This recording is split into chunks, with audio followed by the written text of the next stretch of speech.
Alors, on va passer donc d'un sujet à l'autre, hein, effectivement, puisque là, Parce que c'est la on va deuxième partie quitter... de la. Oui, oui, de- mais c'est un de sujet la- très, de- très important, Qui un fait peu les plus listes ancien et d'ailleurs. qui.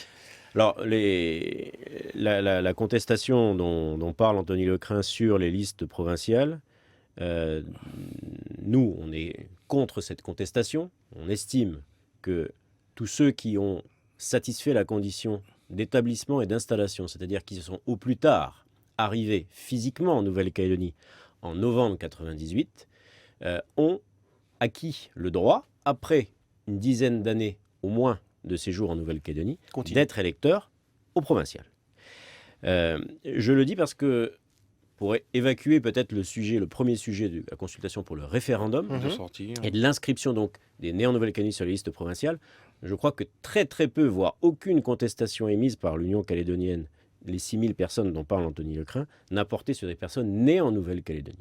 Ils se sont concentrés sur des personnes dont l'origine, le lieu de naissance, était extérieur à la Nouvelle-Calédonie. Oui, on faisait Donc remarquer je le dis parce qu'il est qu'on- important. On cherchait les personnes à nom à consonance voilà. métropolitaine, entre guillemets. Donc, l'inscription sur la liste provinciale et la qualité d'être né en Nouvelle-Calédonie ne devraient pas, par rapport à cette contestation, poser de soucis, puisque, par hypothèse, l'Union calédonienne a choisi de cibler des personnes dont il conteste la légitimité. Alors là, pour le coup, c'est le second sujet. C'est un sujet aussi très important qui nous ramène à la question du corps électoral, dit donc gelé aujourd'hui, et à l'interprétation que la Cour de cassation fait de la loi organique là-dessus, en exigeant en plus de la condition d'établissement et d'installation avant novembre 1998, la démarche de s'être inscrit sur la liste générale avant novembre 1998, ce qui n'est On peut pas du tout, absolument pas, conforme à l'esprit de ceux qui ont rédigé et signé l'accord de Nouméa. Ça, cette position que tient l'Union calédonienne, c'est-à-dire les contestations, et j'imagine qu'il y en aura d'autres, transitent effectivement par les commissions administratives spéciales qui existent et qui n'existent qu'en Nouvelle-Calédonie, avec un magistrat, un représentant du maire, un représentant de l'État, et puis un électeur dit indépendantiste et un électeur non indépendantiste. Cette contestation, nous, Calédonie Ensemble, et les autres formations loyalistes, on la remet en question. On a sollicité une intervention et une réponse de l'ancien Premier ministre Jean-Marc Ayrault, qui avait validé le principe qu'il n'était pas nécessaire d'être inscrit sur les listes générales.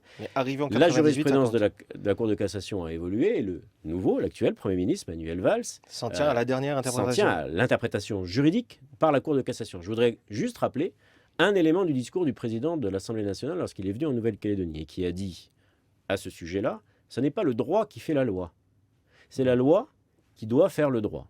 Dans notre cas présent, c'est l'esprit des signataires de l'accord de Nouméa qui doit être réaffirmé. Et nous, ce qu'on voudrait à ce comité des signataires, ce qu'on demande à ce comité des signataires, c'est qu'il y ait une réaffirmation, ou en tout cas la recherche de l'analyse partagée sur ce qu'est l'esprit de l'accord de Nouméa. C'est-à-dire déjà quand même une restriction du corps électoral. On part d'un corps électoral général, universel et total. National. On le limite déjà en exigeant une condition de résidence. On continue de le limiter en interdisant à tous ceux qui sont arrivés après novembre 1998. Donc des gens qui sont par exemple arrivés en janvier 1999 et qui sont en Calédonie depuis 16 ans ne pourront de toute façon pas voter au provincial tant qu'on sera dans la loi organique. Donc c'est quand même deux restrictions cumulatives qui fait qu'on est placé du glissant au gelé. Si maintenant on rajoute une condition qui est peut-être issue d'une mauvaise rédaction de la loi organique, mais qui n'est pas du tout conforme à l'esprit des rédacteurs de l'accord de Nouméa, on va congeler ou surgeler le corps électoral.